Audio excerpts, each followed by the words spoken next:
오늘 우리에게 주신 하나님 말씀은 시편입니다.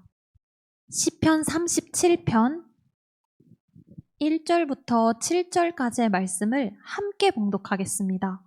악을 행하는 자들 때문에 불평하지 말며 불의를 행하는 자들을 시기하지 말지어다. 그들은 풀과 같이 속히 배임을 당할 것이며 푸른 채소같이 쇠잔할 것이미로다. 여호와를 의뢰하고 선을 행하라. 땅에 머무는 동안 그의 성실을 먹을거리로 삼을지어다. 또 여호와를 기뻐하라. 그가 내 마음의 소원을 내게 이루어 주시리로다. 내 길을 여호와께 맡기라. 그를 의지하면 그가 이루시고 내 의를 빛같이 나타내시며 내 공의를 정오의 빛같이 하시리로다. 여호와 앞에 잠잠하고 참고 기다리라. 자기 길이 형통하며 악한 꾀를 이루는 자 때문에 불평하지 말지어다. 아멘. 성경은 하나님의 말씀입니다. 오늘도 하나님을 예배하러 나온 성도님들을 사랑하고 환영합니다. 일주일을 살아낸 피곤하고 지친 몸을 이끌어 하나님 앞으로 나오셨으니 이 시간 하나님을 꼭 만나고 돌아가시기를 기도합니다. 시편은 다윗이 쓴 것으로 알려져 있습니다. 찬양과 악기 연주를 즐기던 다윗이었지만 그의 삶은 연주와 같이 평탄하지 않았습니다. 그의 주변에는 늘 그를 괴롭히는 악인들이 존재했기 때문입니다. 사랑하는 친구의 아버지로부터 오는 살해 위협, 사랑하는 아들로부터 오는 배신과 살해 위협을 경험하며 몸을 피해야 하는 도망자의 삶을 살았습니다.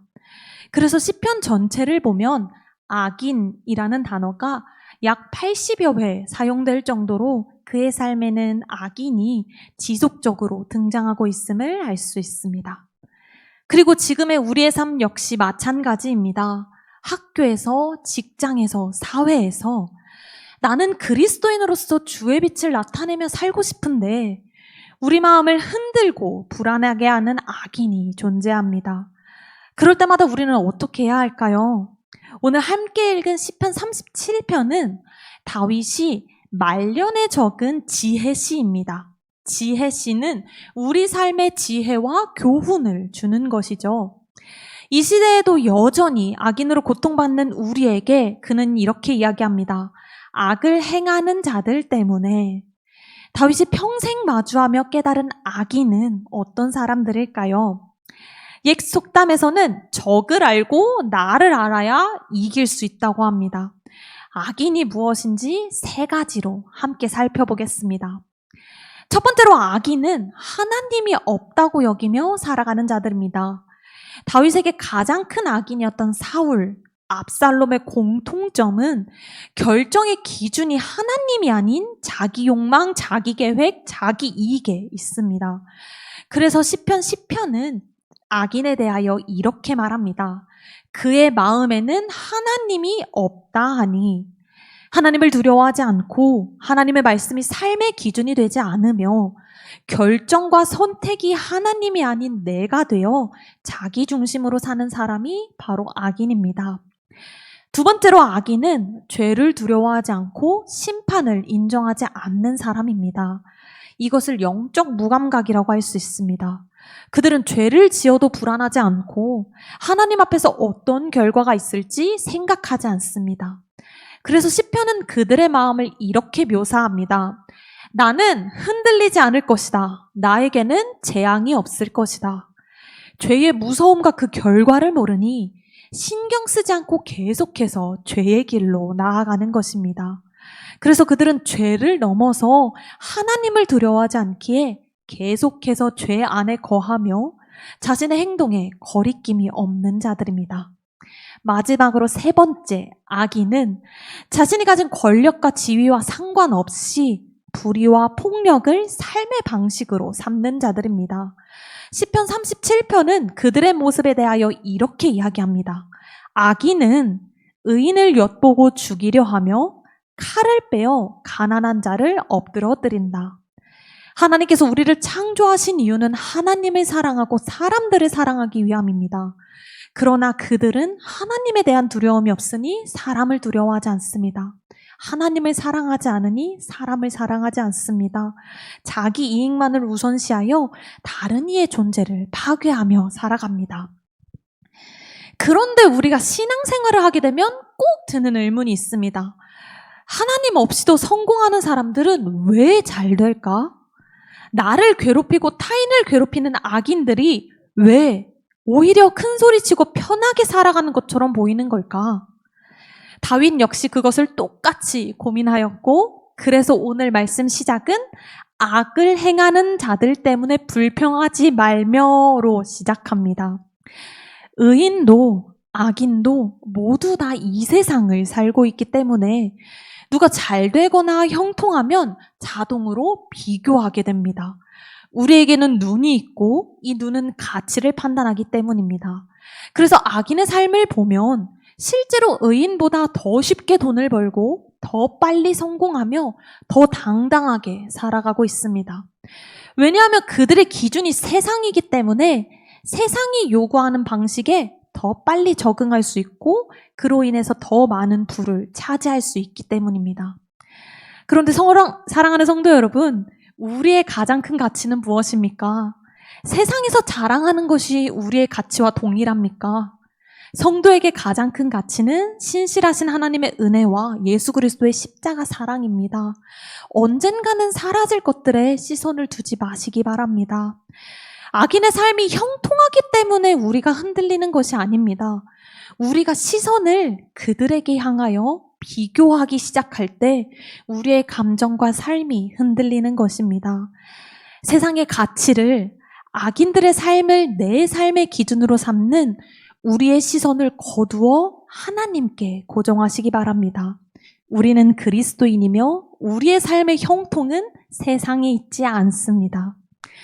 그렇다면 성경이 말하는 형통은 무엇일까요?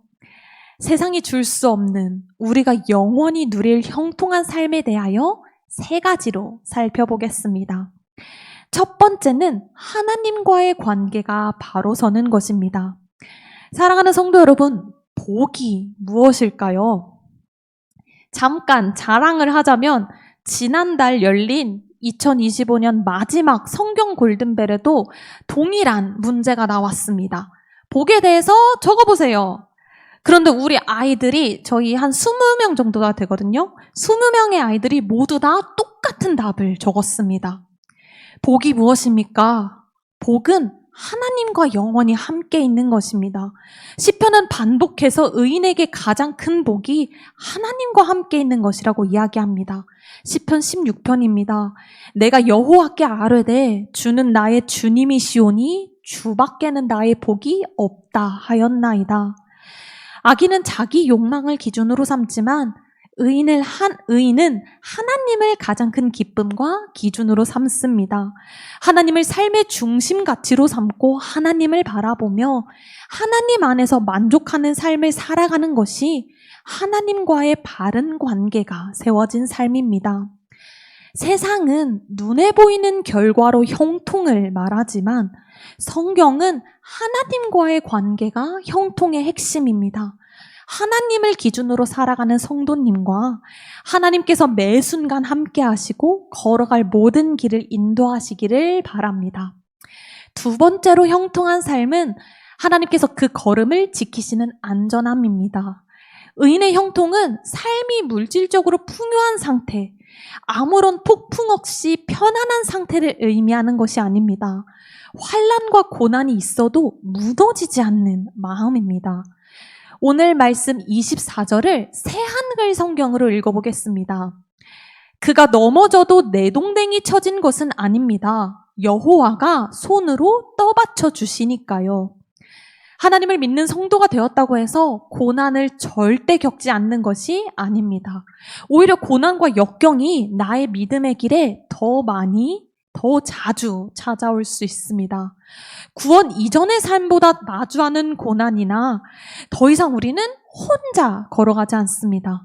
폭풍 같은 세상 속에서 나를 붙드시는 하나님을 의지하며 여호와의 손이 떠받쳐 주시기 때문입니다. 하나님께서 함께 하심이 무엇인지 매 순간 경험하는 성도님들이 되시기를 바랍니다. 마지막으로 세 번째 성도의 형통한 삶은 영원한 안정과 견고함입니다. 오늘 말씀 18절은 의인의 기업이 영원할 것이라고 말합니다. 기업이 무엇입니까? 대대로 이어져와 기초가 되는 자산을 말합니다. 성도의 기업이 무엇입니까? 성도의 기초가 되는 자산이 무엇입니까? 성도의 기업은 하나님입니다. 물질이나 명예는 순간의 바람에 사라질 수 있습니다. 그 무엇도 우리를 영원히 지켜줄 수 없습니다. 그러나 우리의 기업 되시는 하나님은 영원하십니다. 왜냐하면 하나님께서 시작과 끝이시기 때문입니다. 그렇게 의인의 형통은 하나님으로부터 비롯되며 하나님께서 보증하시는 영원한 평온함입니다.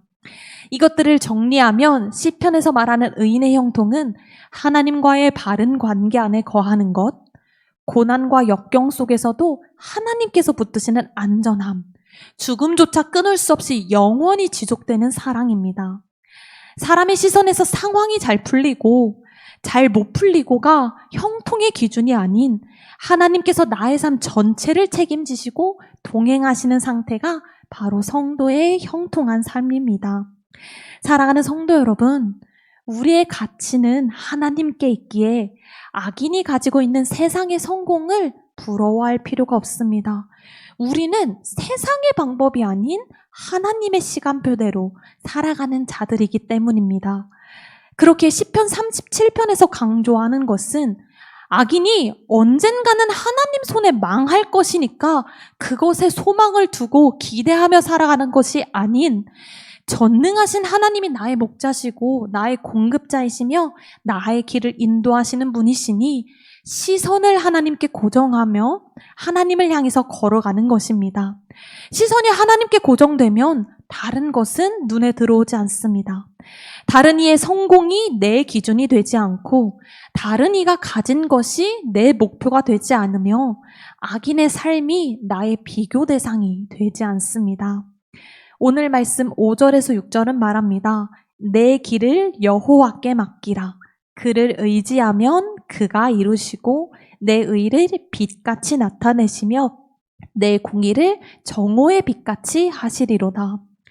하나님께서 은혜로 우리를 붙드시고 우리가 그 은혜에 신실하게 응답하며 선한 길을 걸어갈 때 우리의 삶은 의인의 삶은 하나님께서 밝히 드러내십니다. 사람을 바라보면 비교가 생기고 상황을 바라보면 두려움이 생기며 악인을 바라보면 우리의 마음이 흔들립니다. 그러나 하나님을 바라보면 우리는 흔들리지 않습니다. 살아계신 하나님이 우리의 삶을 붙드시고 우리의 걸음을 인도하시며 우리의 의를 드러내시기 때문입니다.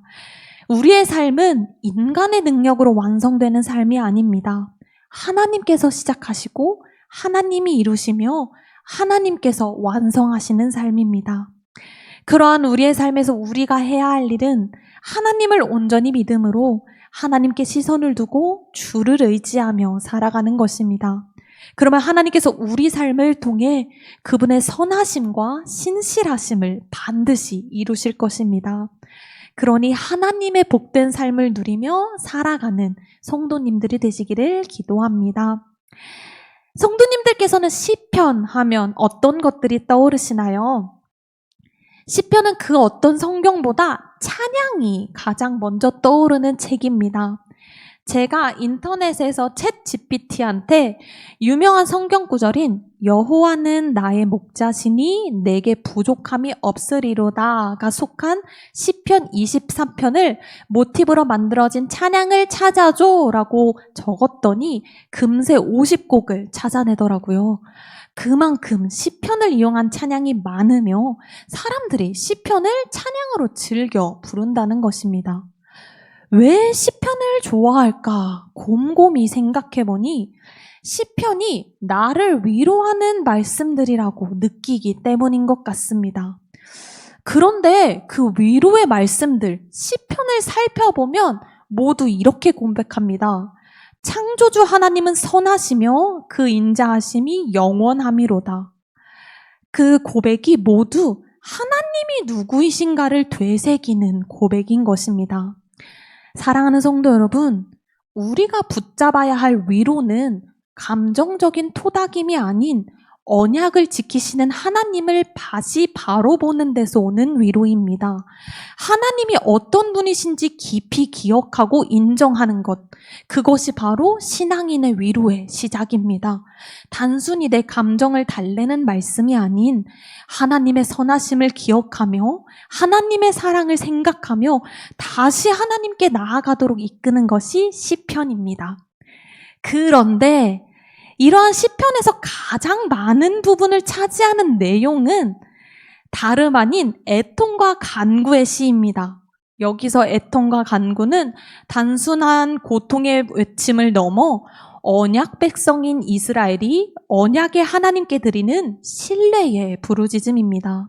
하나님의 언약 백성인 이스라엘이 창조주이시며 주인 되시는 하나님을 신뢰하며 부르짖는 이유는 단 하나입니다.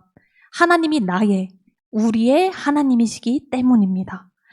우리는 예수 그리스도의 피로 말미암아 하나님의 자녀가 되었습니다. 그리고 우리는 지금 하나님 앞에 나와 있습니다. 성도님들께서는 정말 하나님께 부르짖고 계십니까?